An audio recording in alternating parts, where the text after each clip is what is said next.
Okay, our next session is, we've got 3 talks here looking at 2 on, basically impact to your business sort of information, and then a final one from Reed on sort of what's going on over the Pacific Ocean in Yankee Land. But our first talk is on genetic gain and what basically makes that up, what you can influence and what sheep genetics can help, or where sheep genetics could help, I should say, in that spot. And delivering that presentation is Tom Hooke, our Land Plan Project Officer. For those that know, Tom has been with sheep genetics about 2 years. I think he's been trying to grow a beard at about the same time to get it But I'll throw it to Tom, who's going to give us our talk on principles of genetic gain. Thanks, Luke. That's one of those. Thanks again for that introduction. So basically, the aim of this little presentation here is to take a big step back and say, what's the goal of everyone in this room, which is going to be genetic gain? What influences genetic gain, and where does what you do and what sheep genetics do fit into that? So, we've got some really handy speakers up here today, already been up, coming up as well. They're talking in very specific little areas, but just want to throw it out there. Where do they actually fit in? How does that work with your breeding programs? And always leading back to that end goal of genetic gain. So as we said, everyone who's entered this room is essentially in the business somewhere of generating genetic gain. So I've taken this little line here from Jack Deckers, who was a geneticist that came over from the US a couple of weeks ago to visit us. And he summed up genetic gain as basically this. So to aim for genetic gain is essentially to obtain future generations of animals that will produce more efficiently under future production systems or circumstances. So basically looking to the future all the time. So we want the next generation of animals better than what we've got right now. We want them producing more efficiently, so lowering cost of production, increasing on-farm profitability, and doing that under future production circumstances. So whether that be the environment changing or the markets changing. So, a lot of that's just basic common sense. And I hope what I'm telling you, or within this presentation, isn't anything new. Hopefully everyone just sits there and nods their head. But just wanting to, I suppose, take it back to this level again, reaffirm what's going on. So as you reflect on all the different parts of today, you tie it into how that's going to actually increase your rate of genetic gain, which is the aim of, I hope, every business within this room. So this collective aim for genetic gain, that aim, of course, is the aim of sheep genetics. Us as a business unit, everything we do is around trying to generate greater rates of genetic gain within the industry. All our KPIs, every time we do any sort of review on performance within sheep genetics, it's always looking at rates of genetic gain provided to the industry. For you, the ram breeders, obviously, that's your business. Your business, the way you make money is differentiating yourself by having superior genetics to pass that on for $1 price. So obviously your aim is genetic gain. And where it probably matters the absolute most is having genetic gain out into the commercial sector. So the guys who are multiplying it out and actually realising the benefit of that genetic gain. So the same thing again, just put into a nice little picture that we've got in PowerPoint. So sheep genetics, our role is providing the tools. You, the ram breeders, are the ones utilising those tools, and you're the ones who are actually generating that genetic gain within the industry, and that's flowing onto the commercial sector, who are hopefully realising the worth of that genetic gain and increasing on-farm profitability. So we've linked the little arrows in here pretty nicely, but essentially we should have arrows going in every single direction when we look at that. So the genetic gain you're trying to produce should be a function of what these guys are after and how they can improve on-farm profitability. And the way we operate as a business is feedback, obviously, from both areas again. So whenever we're talking about genetic gain, what's the goal? What are we actually trying to get towards? Before we even I suppose, before we even get into talking about what generates genetic gain, we've got to figure out where we want to go. So what's the goal?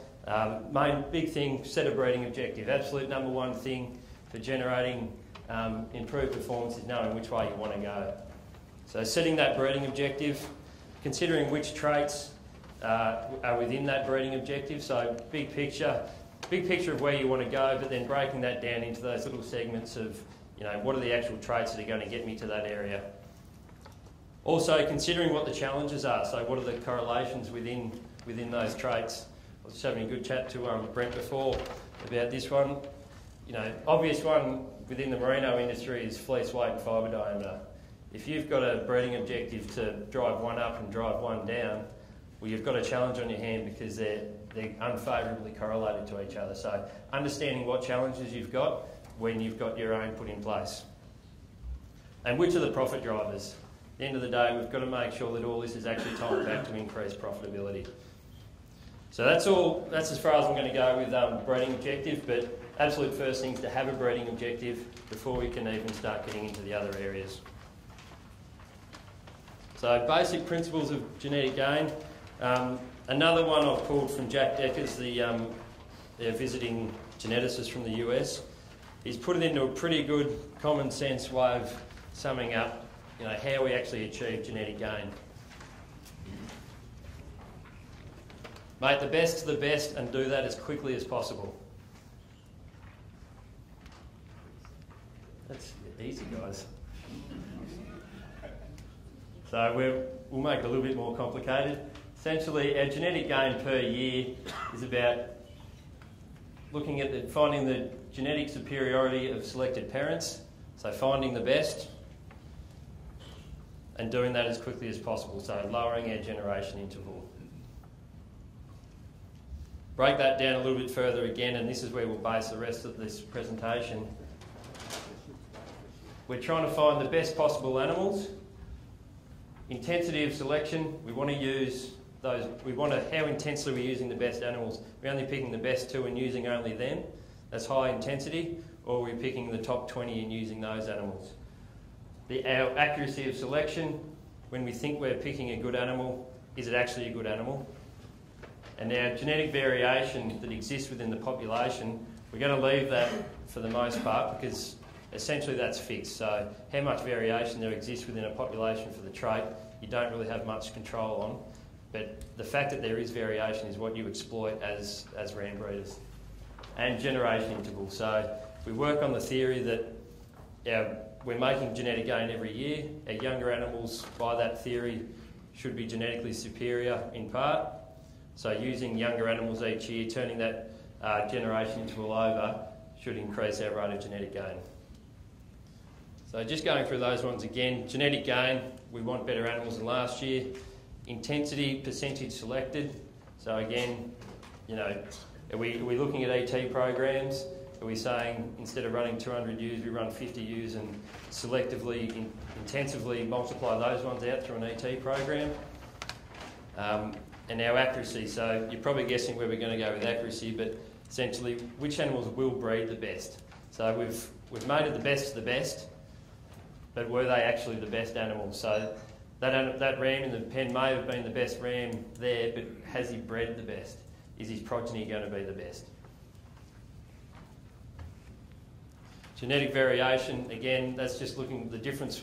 What have we got to exploit? You can't often do too much about that, unless within your flock you don't have much variation and you can look outside of your flock to find animals extremes of other, extremes to different directions.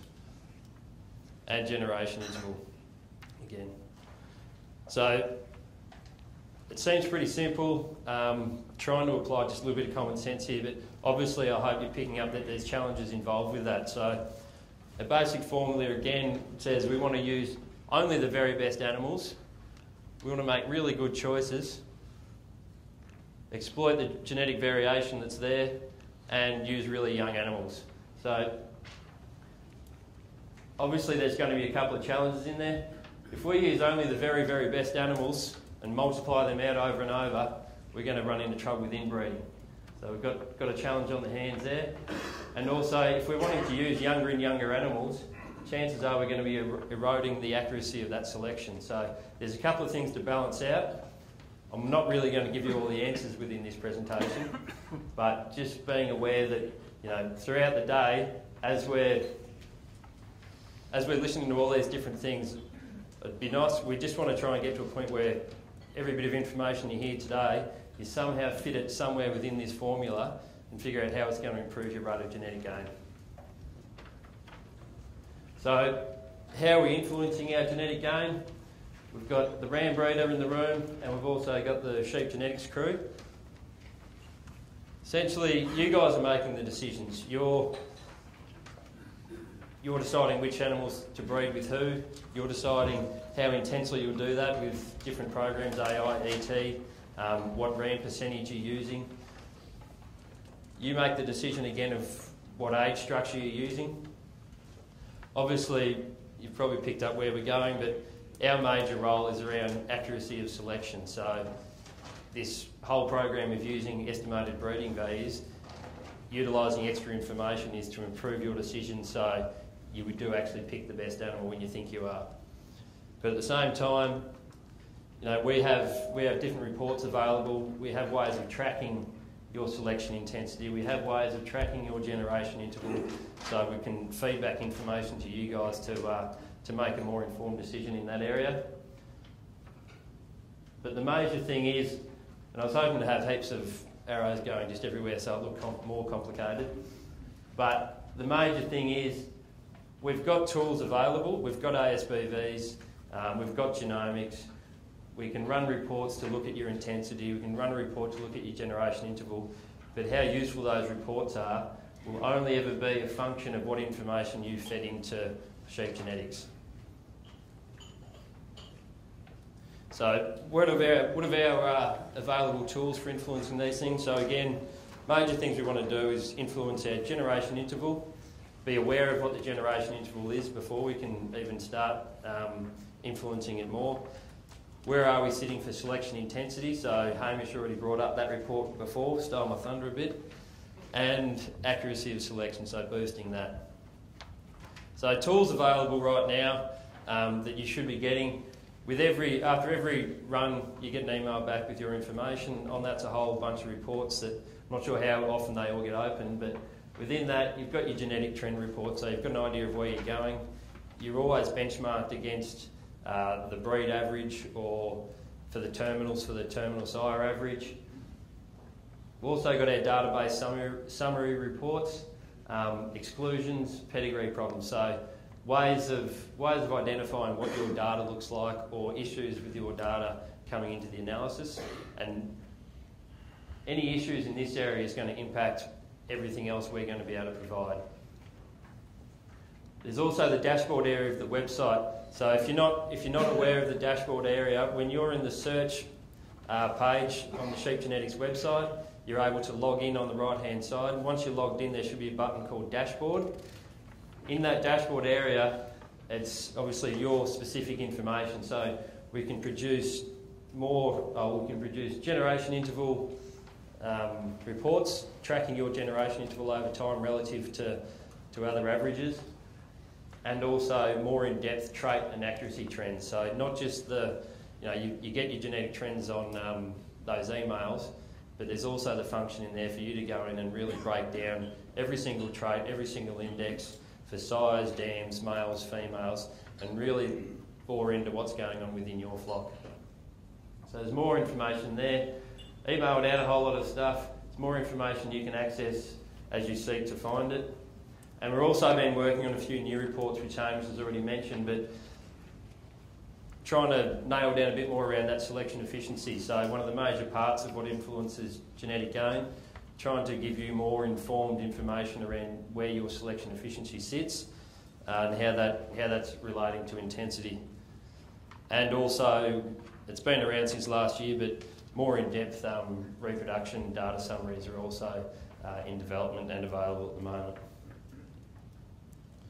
So going through the different things, again, just looking back, the basic principles of genetic gain. If we want to know what's happening with generation interval, as I mentioned, there is a report on the dashboard area of the website.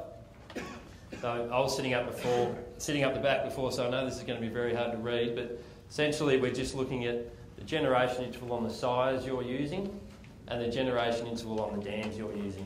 And that's going to be benchmarked against your the analysis that you're running. So this example is of I think it was a terminal flock running within the terminal analysis. So for their sires, they're averaging, within the last kind of 10 years, they're averaging around 2 years of age for their terminal sires there. That's relative to about 2.5 would be the average within the terminal analysis. So you can go in there, you can get an idea, you can track what you've been doing. You know, wherever there's blips up and down, you can look back and say, yep, that's right, I used an Alderine that year and I had a good reason for it. But it's not really us telling you what to do, but just making you more aware of what you are doing so you can control it and you can influence it better. The example here again, just for the dams out of interest, this particular flock has been pushing their generation interval down a bit over time, which is impressive. The analysis as a whole, everyone within the analysis as a whole has been pushing their generation interval down over time, which is good. For the, just out of interest, the dams within the terminal analysis are averaging just over 3 years of age. So intensity, this is probably the biggest grey area to date as far as our reporting goes back. But this report, which Hamish mentioned before, is one that's very much still in development. We've been trialling with a few breeder groups within the last couple of weeks and looking at it and trying to break it apart and find how this can be useful to us. But essentially, just Hamish has mentioned it, but just to go over it again, what it's telling us is within this flock, in 2002, their female, out of the 2002 females, 51% of those females were retained within the stud and bred from. So that's the percentage they've selected. So if that's going up, if that number's higher, obviously our generation interval's getting lower. Now the Carcass Plus Index is what we've used here. It's saying that we've realised 52% of the potential gain from those ewes within that selection. Now, where that number actually comes from is within these selection differentials. So let's say there was 100 ewes available for selection within that year. We've chosen 51% of them, so 51 ewes have been selected to join again within the flock. Of those 51 ewes, they averaged about 3 Carcass Plus points above breed average. Had they selected those 51 only on Carcass Plus merit, the average would have been closer to 6. So obviously, Hamish has already mentioned it, we don't want to see all your selection emphasis going on breeding values. That just doesn't make sense. But it's just interesting as we kind of look at a few more of these reports. You know, a flock might be consistently doing 50% of their ewes and realising anywhere from 30 to 60% of the gain year on year. But in 1 year they might be down around 10. And it's interesting to go back and bury into what happened that year. Usually it's because they put selection emphasis somewhere else. But at least it's a way for you to realise what's going on. If something did go wrong 1 year and you weren't aware of it, it's probably one way of picking it up. But it's just about more informed information for you guys so you can track what your selection intensity is and feed that into our basic formula and generate more genetic gain.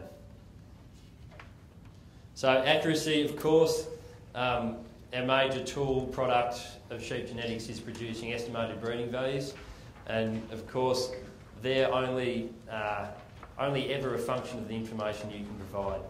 So if we want to talk about increasing accuracy, it's about increasing the accuracy of data coming into the analysis, the quality of that data, and in a lot of times about the quantity of data coming in on your animals.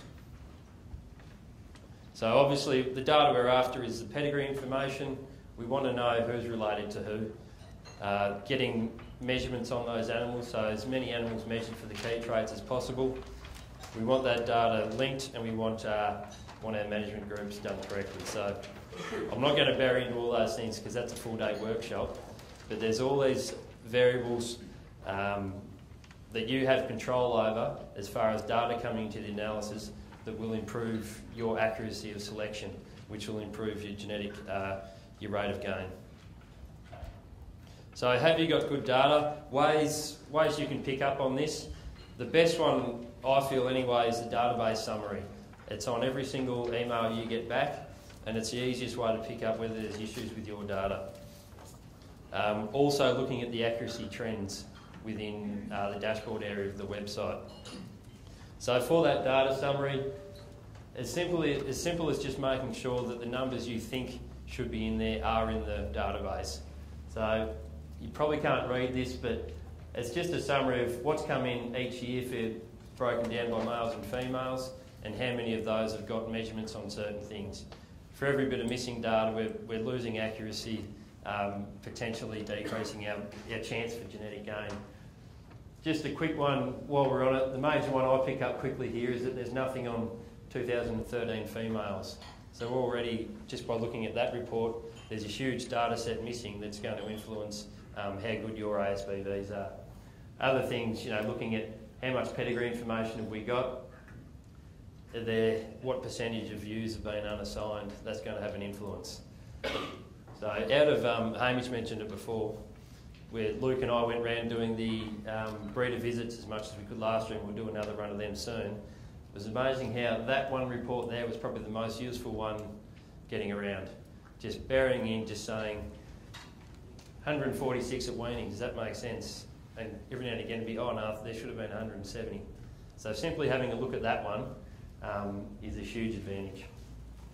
So, and now these accuracy trends as well are a good way of getting an idea of, how good your data is that's coming in, and what the worth of the information is coming back to you. So, in this example, again, this is something you can all access through the website. We've looked at eye muscle depth on the males. So I haven't looked at sire accuracy because that's going to be a function of how many progeny they've got. But on the males, so male animals, no progeny on the ground, they should be on a level playing field.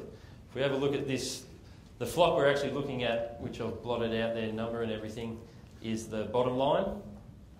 The red one here is going to be the terminal analysis, and the blue, let's say, I can't remember which one it is, but let's say this is a white Suffolk flock. That's the average for white Suffolk. So basically this is saying that this flock's in trouble for some reason. The accuracy on their young males is below the average of what everyone else is being able to achieve.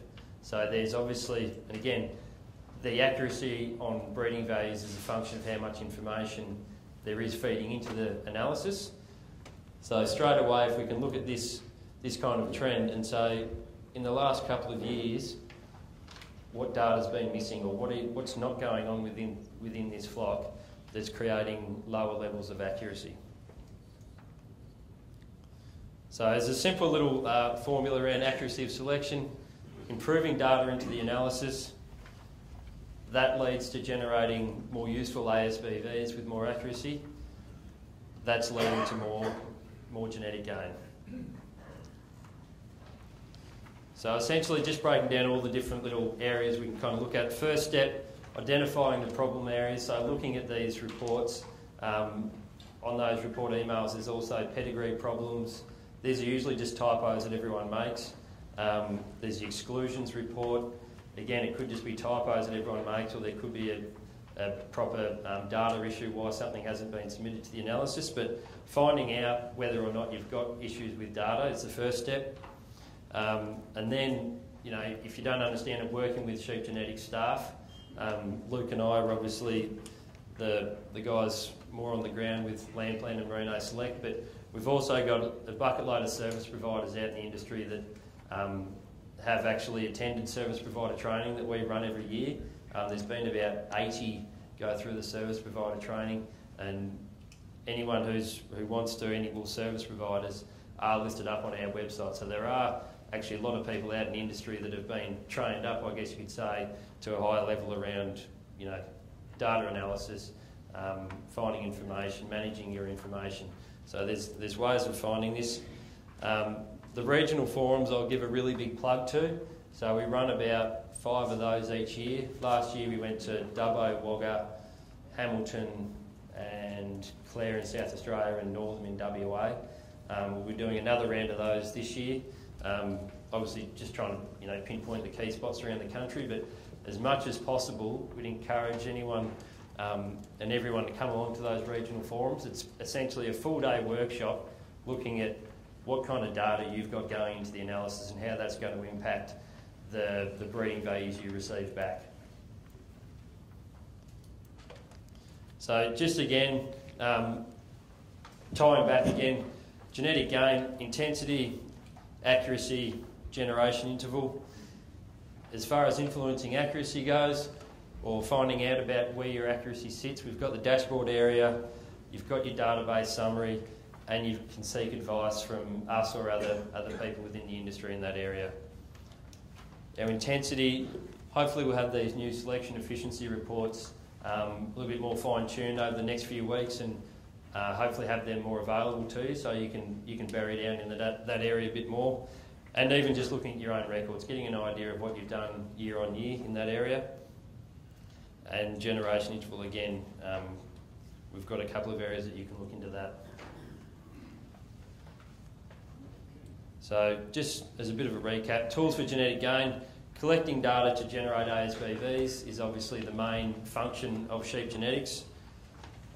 We've got a bucket load of reports essentially that you can utilise to understand those other areas better and fine-tune them within your business.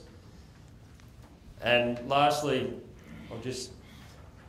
it's about using the ASBVs as well. So it's one thing to submit all the information, the next step is actually to use that information within your breeding programs. And a lot of that, I've got regional forums and contact with sheep genetic staff under there. The more you can find out about what's going on and having more input and more understanding of how ASBVs are generated, the more you're going to have faith in looking in, when you're standing in the sheep yards and you've got 2 animals, one of them's telling you it's 14 for growth and the other one's telling you it's 10 for growth, but the 10's bigger. If you can understand more what's going on around how that 14 for growth has come about, you're more likely to make what's probably an unnatural decision to your eye. So just encourage you to try and understand where breeding values come from so you then can use them with more confidence, and it's a higher accuracy selection, better rate of genetic gain. So just to quickly summarise, first thing, setting a breeding objective. Next thing is understanding within that breeding objective what your challenges are. Making a more informed breeding decision by utilising all the tools available. And hopefully that should be realising for you an increased rate of genetic gain. Thank you. Thanks, Tom. Just put your hands together for Tom. So we've got some time for some questions. Tom, I'll start it then. So in terms of obviously in the day-to-day capacity of dealing with breeders and looking at ASBVs, what do you generally find is the key, the key things that underpin quality of data when you go back and lo and behold something might have changed as an ASBV? Yep. Management groups are the major one. If you can get the concepts of genetic linkage and management groups underpin everything that goes on as far as I can see within breeding values, but not having management groups correct is the quickest way to stuff something, basically. Outside of that, as far as accuracy goes, the major one is percentage of the drop that's measured for a particular trait. So if you're only picking out the top 20 young rams and scanning them for muscle depth, you're not going to be doing a very good job of predicting your ASBV for eye muscle depth. Really, the higher percentage of the drop recorded for particular traits, the further you'll go.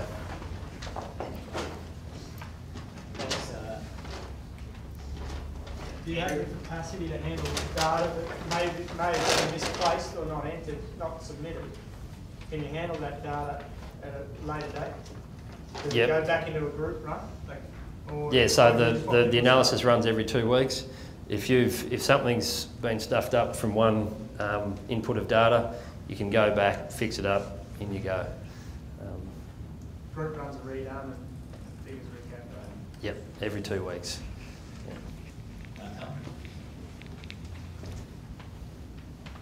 Tom, you might have answered my question, but when we run a TGRM, I'm assuming that your high index RAMs tend to go to your low index used. You're talking about making the best of the best to get your best, Yep. quickest genetic gain. So if we're running a TGRM, should we be picking off the top reviews and running them independently for the whole flock so they are getting so a better run with a better RAMs? It's otherwise, as I say, the better RAMs tend to go to the lower index used to pick them up to the level that you've asked for. Yeah, I'm not too familiar with TGRM, I'll be honest with you, Steve's. Yeah, so we've got a few TGRM operators as well here in the room. Yeah, Alan, you're right. There's several ways you can run a TGRM. One way you could do it is just say in your first selection, if you threw 500 ewes of TGRM, say I want to do 100 joinings initially, but you can then remove that 100 ewes from the run and continue and do another run. So it's a bit like running an ET program. You can ask it to do 5 joinings, and I've actually done that with clients in my own DRM.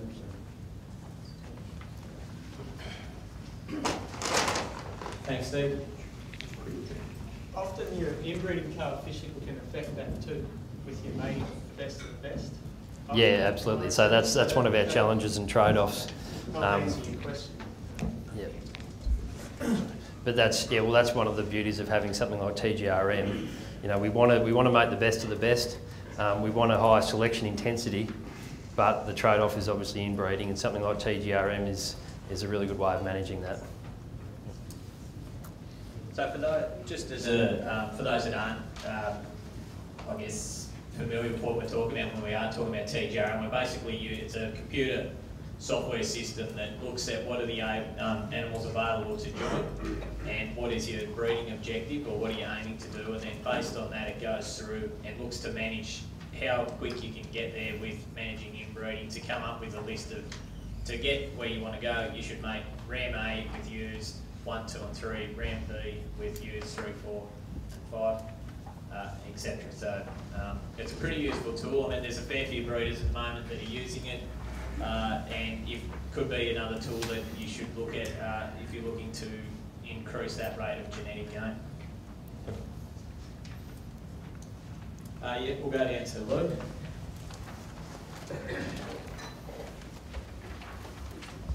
Tom, the dashboard report currently sits behind the login, is that correct? Yes, yep. Would it be possible to have a generic example of it just sitting on the open part of the website as an education and awareness sort of tool to encourage people to understand how it works and what it might offer? Yeah, no, that's probably a pretty good idea. It's probably, I think it's a really useful tool that's extremely underutilised. So yeah, we'll take that on board and try and do something. No dramas. Okay, well, thank Tom once again for his talk. Very informative and a very good talk. So once again, just put your hands together for Tom.